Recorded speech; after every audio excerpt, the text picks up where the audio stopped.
Assalamualaikum warahmatullahi wabarakatuh.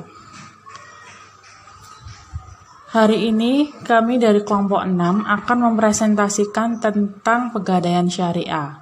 Sejarah Pegadaian dimulai pada saat pemerintahan penjajahan Belanda, lalu kemudian diambil alih oleh pihak Inggris.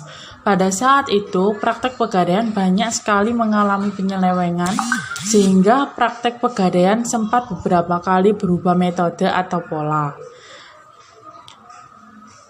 Sampai kemudian praktek Pegadaian kembali diserahkan kepada penduduk lokal yang pada tanggal 1 April 1901 didirikan Pegadaian negara pertama di Sukabumi dengan nama Jawatan Pegadaian. Selama hampir 100 tahun, Pegadaian di Indonesia sempat berulang kali berubah status, dimulai dengan menjadi perusahaan negara, lalu menjadi perusahaan jawatan, dan yang terakhir kemudian berubah menjadi perusahaan umum. Kemudian pada tahun 1992 dilakukan penyempurnaan pada Undang-Undang Nomor 10 tentang pokok-pokok perbankan yang di dalamnya mengatur tentang Pegadaian Syariah. Berkembangnya Pegadaian Syariah setelah disempurnakannya UU Nomor 10 dan dikeluarkannya UU Nomor 7 tahun 1992. Lembaga keuangan syariah menjadi peluang pasar baru bagi Pegadaian yang masih menganut sistem konvensional. Konsep operasi Pegadaian syariah mengacu pada sistem administrasi modern, yaitu azas rasionalitas, efisiensi, dan efektivitas yang diselaraskan dengan nilai Islam.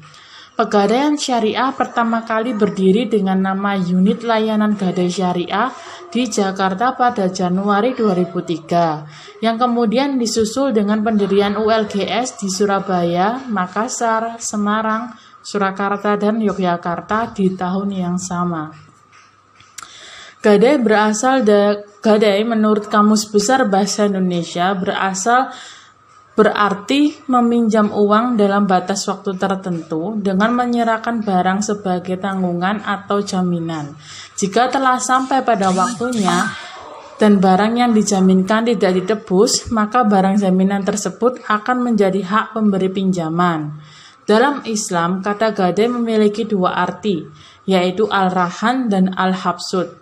Al-rahan berarti tetap, kekal, jaminan, sedangkan kata al-habsud memiliki arti menahan. Dalam arti sempit, gadai bisa diartikan sebagai suatu barang atau jaminan yang ditahan. Sedangkan pegadaian berarti proses atau cara dalam menggadaikan. Jadi pengertian Pegadaian Syariah kurang lebih sama seperti arti kata pegadaian pada umumnya, namun yang berbeda hanyalah pada prinsipnya saja. Jadi dalam Pegadaian Syariah yang dipakai adalah prinsip syariah, di mana yang dimaksud dengan syariah adalah bahwa dalam proses gadai yang terjadi memiliki landasan hukum atau berprinsip pada Al-Quran, Al-Hadis, dan ijma' ulama.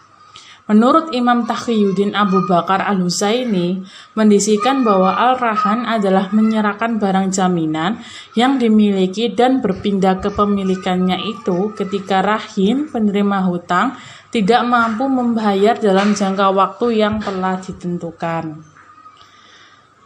Berikut ini adalah beberapa landasan hukum yang dijadikan sebagai dasar dalam Pegadaian Syariah. Yang pertama itu adanya Al-Quran yang terdapat pada surat Al-Baqarah ayat 283. Kemudian Al-Hadis.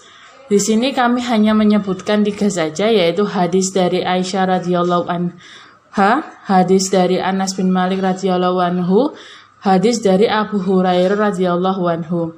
Ijma' ulama. Ijma' ulama di sini kami memakai dari ijma' ulama Imam Syafi'i, Imam Ahmad Hambali, dan Imam Abu Hanifah dan Imam Malik. Saya Jamaluddin akan menerangkan tentang landasan hukum. Yang pertama itu landasan hukum Al-Quran. Dan jika kamu dalam perjalanan sedang kamu tidak mendapatkan seorang penulis, maka hendaklah ada barang jaminan yang dipegang.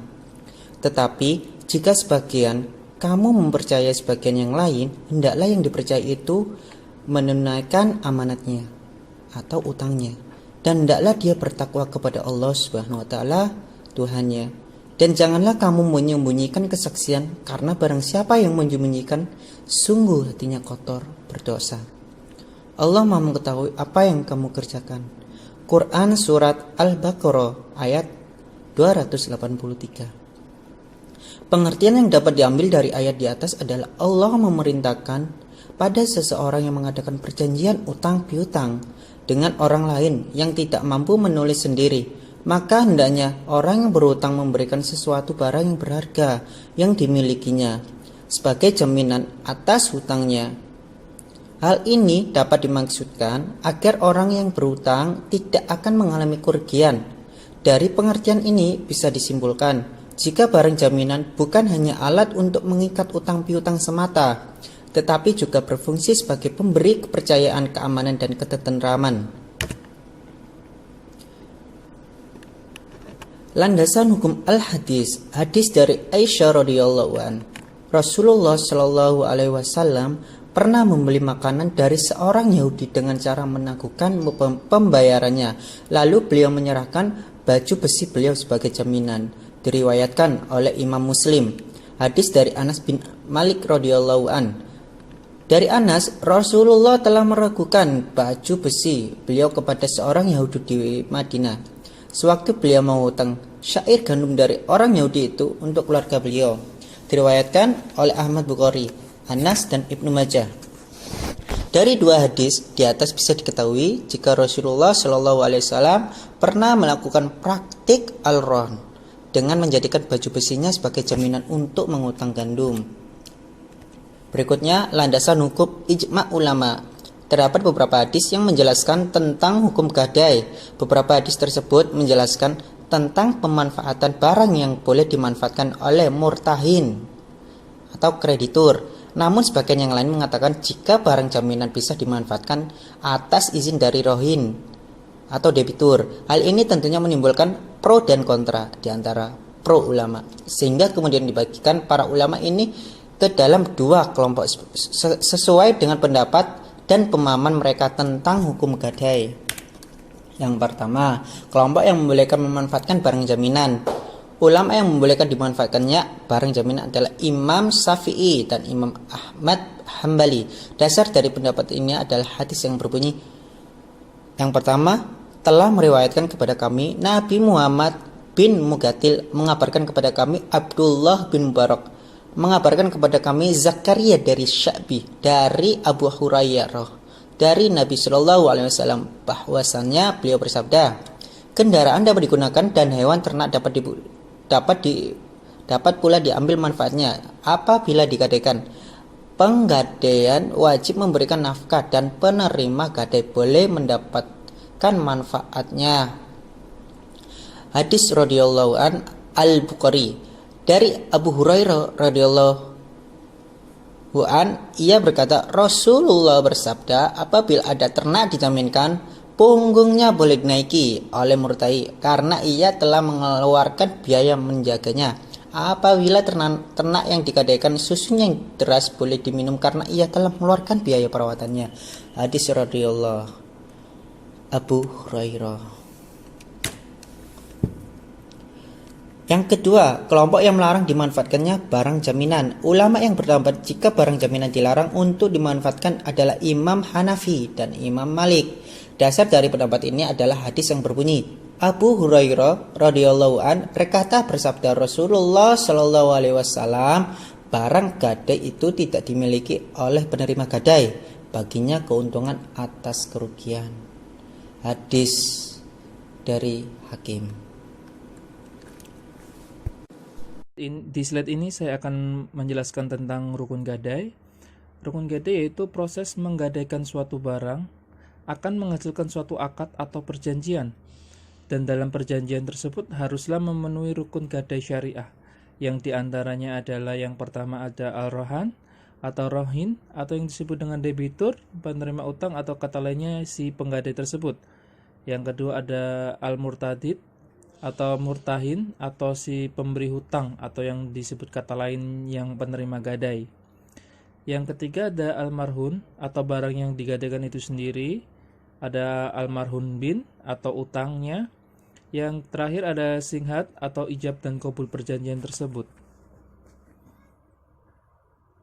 Di next selanjutnya ada akad dalam penggadaian syariah, yaitu akad rahin. Yang dimaksud adalah menahan harta milik si peminjam sebagai jaminan atas peminjam yang diterimanya. Pihak yang menahan boleh memperbolehkan jaminan untuk diambil kembali atau seluruhnya atau sebagian piutangnya. Dalam akad gadai syariah, apabila waktu akad tidak diperpanjang, maka penggadai menyetujui jaminan miliknya dijual oleh murtahin. Akad ijarah merupakan akad pemindahan hak guna atas barang atau jasa melalui upah sewa tanpa mengikuti dengan pemindahan kepemilikan atas barangnya sendiri, atau yang melalui akad ini dimungkinkan bagi penggadaian untuk sewa atas penyimpanan barang bergerak milik nasabah yang dilakukan melalui akad yang disetujui oleh kedua belah pihak.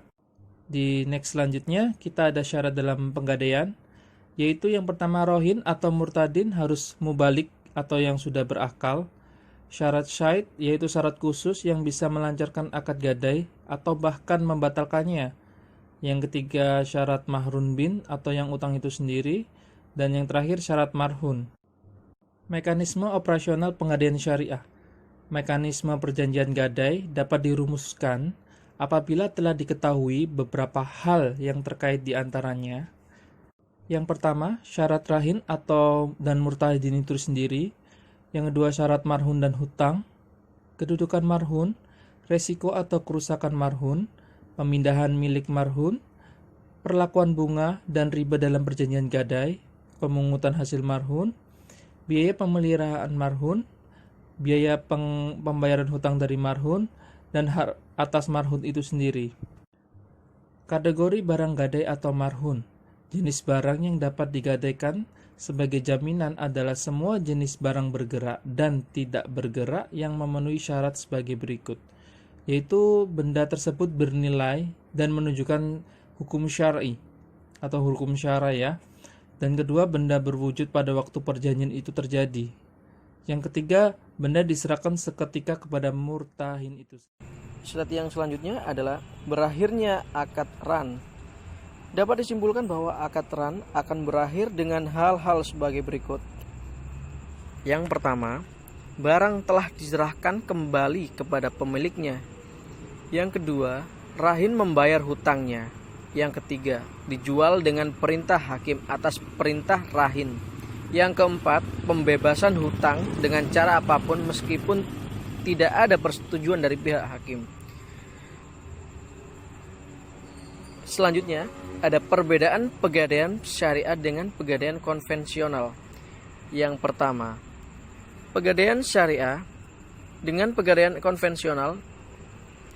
Yang pertama perbedaannya adalah biaya administrasi berdasarkan barang untuk pegadaian yang syariah. Sementara yang pegadaian konvensional, biaya administrasinya berupa persentase yang didasarkan pada golongan barang. Yang kedua, di pegadaian syariah 1 hari dihitung 5 hari. Kalau yang pegadaian konvensional 1 hari dihitung 15 hari.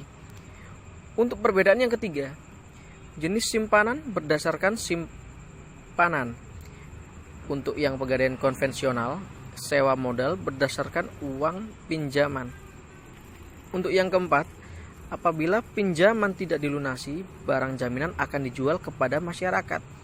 Kalau yang pegadaian konvensional, apabila pinjaman tidak dilunasi, barang jaminan dilelang kepada masyarakat. Untuk perbedaan yang kelima, uang pinjaman 90% dari taksiran.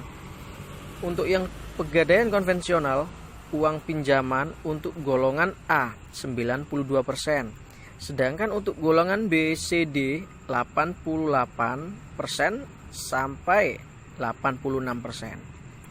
Untuk yang perbedaan ke-6, penggolongan nasabah DKM IL. Untuk yang pegadaian konvensional, penggolongannya nasabah PNIDL. Untuk yang perbedaan ke-7, pegadaian syariah, jasa simpanan dihitung dengan konstanta kali taksiran.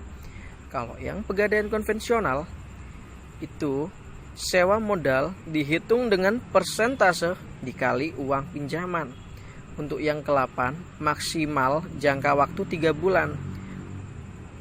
Pegadaian konvensional, sewa modal maksimal jangka waktu 4 bulan. Untuk yang 9, kelebihan uang hasil dari penjualan barang tidak diambil oleh nasabah, melainkan diserahkan kepada lembaga ZIS.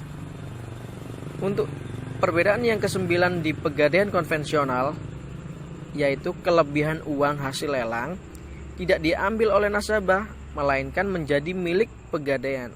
Kesimpulannya, ketika kita memilih pegadaian syariah, bukan hanya kita merasa dihargai, serta di saat kita membutuhkan uang dengan jaminan tertentu, tidak mempersulit, justru memperingan beban kita di saat susah untuk melunasi, apalagi di saat pandemi seperti sekarang ini, sehingga pegadaian syariah sangat menghargai nasabah. Terima kasih. Kita dari kelompok 6 mengucapkan apabila ada kesalahan kata atau ucapan.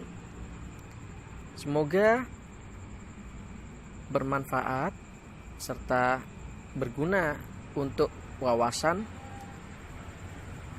para subscriber. Terima kasih.